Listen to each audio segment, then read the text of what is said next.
There is a particular kind of loneliness that has nothing to do with being alone. You can be surrounded by people, at a party, at work, scrolling through a feed full of faces, and still feel this quiet, hollow ache. Like you're behind glass, watching life happen on the other side. If you've ever felt that this video is for you, because what you're experiencing isn't weakness and it isn't strange. It's actually one of the most important signals your psychology can send you. And once you understand what it means, everything starts to shift.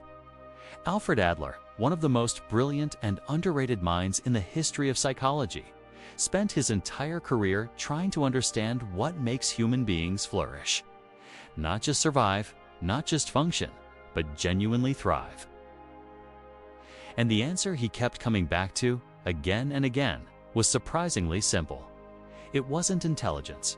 It wasn't success. It wasn't even happiness in the way we usually think about it. It was what he called social interest. The sense that you belong to something larger than yourself, and that your well-being is connected to the well-being of others. Stay with me here, because this idea is deceptively deep. Adler believed that every human being is born with the capacity for social interest. It's not something you earn or develop through willpower. It's already there, woven into the fabric of who you are. But like any capacity, it needs the right conditions to grow. And in our modern world, those conditions are increasingly rare. Think about how we're raised to measure success: grades, salaries, likes, followers, achievements. All individual, all comparative, all pointing inward. We're taught to ask, how am I doing? How do I rank? What do I have? And somewhere in that long education of self-focus, something quietly atrophies. It's a part of us that knows how to genuinely connect. Adler noticed this pattern in the people who came to see him. The ones struggling most weren't those who had the hardest lives. They were often the ones who had turned entirely inward, who had made their suffering the center of the universe, who had, in a sense, lost the thread that connected them to others. And he was compassionate about it. He understood why it happened. But he also saw clearly that the path back to health always led outward. This is worth sitting with, because it can be misunderstood. Adler wasn't saying that your pain isn't real, or that you should just go volunteer somewhere and stop complaining. He wasn't dismissing the interior life. He was pointing at something more subtle. He was saying that the self, when left entirely to its own devices, tends to become a very small and frightening place. That meaning, genuine meaning, doesn't arise from accumulation or achievement. It arises from contribution, from the feeling that your existence makes some small difference to the people and the world around you. Think about the moments in your own life when you felt most alive, most at peace, most like yourself. Chances are, someone else was involved. Maybe it was a conversation that went somewhere unexpected, where you both said something true. Maybe it was helping a friend through something hard and feeling not burdened, but needed in a good way. Maybe it was being part of a team working toward something, or sitting quietly with someone you love and just feeling the warmth of their presence. Those moments weren't accidents. They were your social interest being activated. Your deeper nature recognizing something it had been hungry for. And here's something that changes the way you see everyday life. Adler believed that social interest wasn't just about grand gestures. It wasn't about dramatic acts of sacrifice or becoming some kind of saint. It expressed itself in tiny, ordinary moments. The way you listen when someone speaks. Whether you're genuinely curious about the person across from you, or just waiting for your turn to talk. Whether you treat the person serving you coffee as a human being with a whole inner world or as a function. These micro moments accumulate. They shape your character slowly, the way water shapes stone, mate, and they either open you up to life or close you off from it. There's a reason this feels so relevant right now. We are living through what many researchers are calling a loneliness epidemic. People are more digitally connected than at any point in history and more emotionally isolated. Rates of depression, anxiety, and what psychologists call deaths of despair have been rising for decades across the developed world. And while the causes are complex, one thread keeps appearing in the research. The erosion of genuine community. The decline of the kinds of spaces where people actually knew each other, depended on each other, showed up for each other without it being transactional. Adler would have recognized this immediately. He would have said, "We have built structures that suppress social interest rather than cultivate it. That we have made it rational, economically speaking, to prioritize self-interest in almost every domain of life, and that we are paying the psychological price. But here's what matters.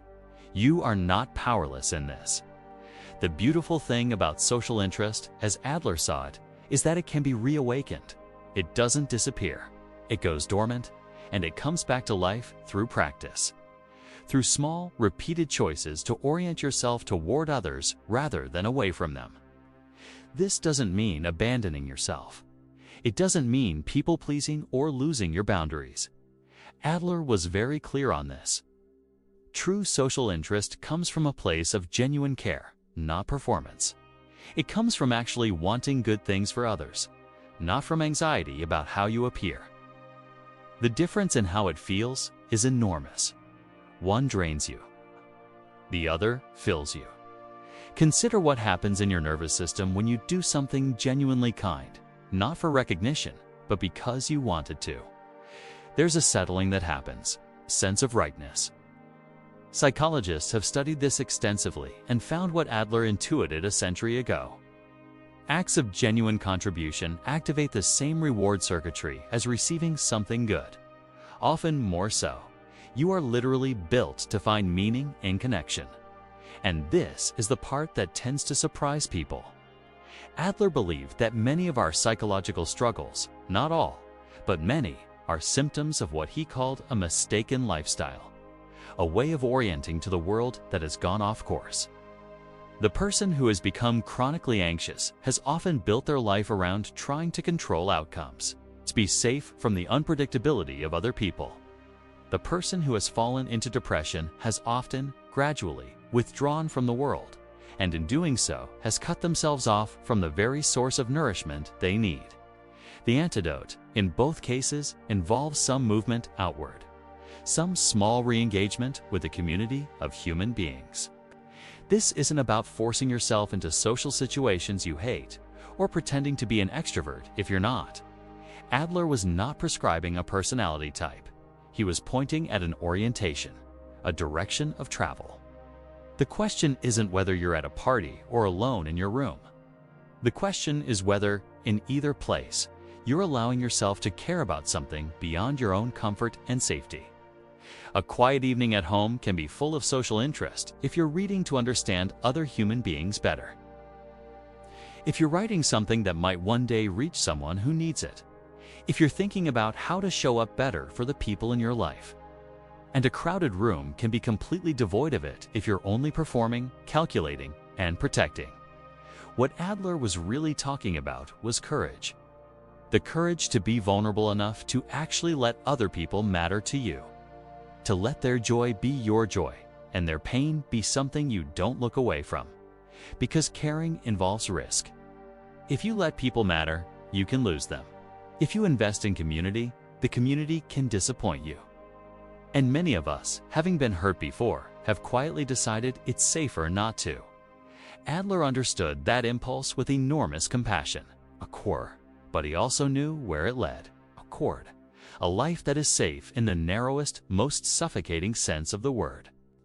There's something freeing in his perspective though, because it reframes what well-being actually means. If meaning comes from contribution, then you don't have to wait until you have it all figured out. Until you're healed, until you're successful, until you're confident enough. You can begin now, in small ways, with whoever is around you. The person next to you on the train who looks tired. The friend you haven't called in a while. The neighbor whose name you don't know yet. Every one of these is a door, and social interest is simply the willingness to knock.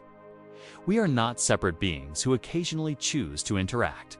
We are relational beings who sometimes withdraw. That's Adler's quiet revolution. Not a theory of rugged individualism with some community sprinkled in. A recognition that the self is not the starting point. The relationship is, the community is. And the self flourishes in proportion to how well it understands that. If you've been feeling disconnected lately, if that sense of being behind glass has been familiar, consider it not as a flaw, but as information. Your deeper nature is telling you something is out of balance. Something is asking to flow toward others and finding the channel blocked. The good news is that channels can be cleared. One conversation at a time. One small act of genuine care at a time. One moment of actually seeing another person for who they are, rather than how they relate to your story. That's where healing lives, according to Adler. Not in perfect self-understanding.